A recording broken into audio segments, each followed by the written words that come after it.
દેશી દારૂના વેચાણના વાયરલ વિડીયોને લઈને ધોરાજીના પૂર્વ ધારાસભ્ય લલિત વસોયાએ પોલીસની કામગીરી ઉપર સવાલ ઉઠાવ્યા। તો જ્યારે દેશી દારૂના વેચાણને લઈને યુવાધન બરબાદ થઈ રહ્યું છે, વસોયા પોલીસની ઢીલી નીતિને કારણે દેશી દારૂ વેચાતા બુટલેગરો બેફામ બન્યા।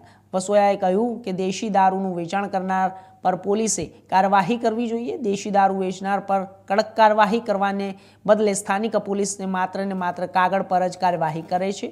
દેશી દારૂનું વેચાણ બંધ કરાવવા માટે તમામ સ્થાનિક અને રાજકીય આગેવાનોને આગળ આવવા લલિત વસોયાએ કરી અપીલ।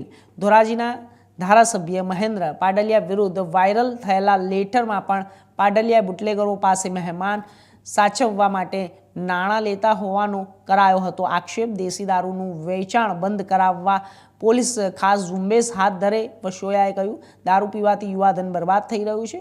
મહેન્દ્ર પાડલિયા પર થયેલ આક્ષેપ બાદ પણ દેશી દારૂ વેચાતા બુટલેગરો સામે કોઈ કાર્યવાહી નહીં।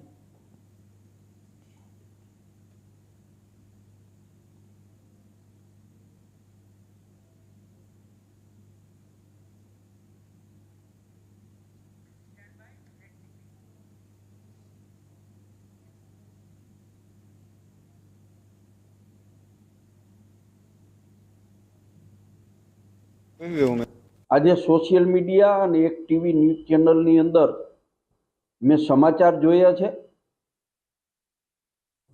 कि धोराजी उपलेटा ग्राम्य विस्तारों नी अंदर देशी दारूनो खुलेआम वेचाण थई रह्युं छे। समग्र विस्तारनी प्रजा जाणे छे कि आ केनी छत्रछायानी अंदर आ दारूનું વેચાણ આ વિસ્તારની અંદર થઈ રહ્યું છે।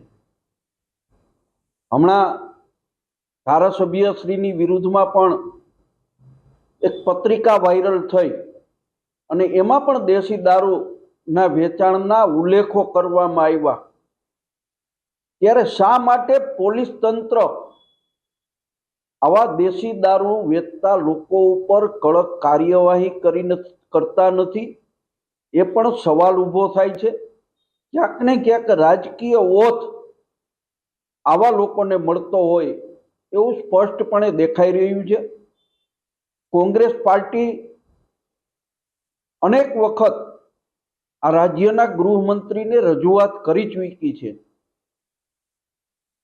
કે આ ગુજરાતના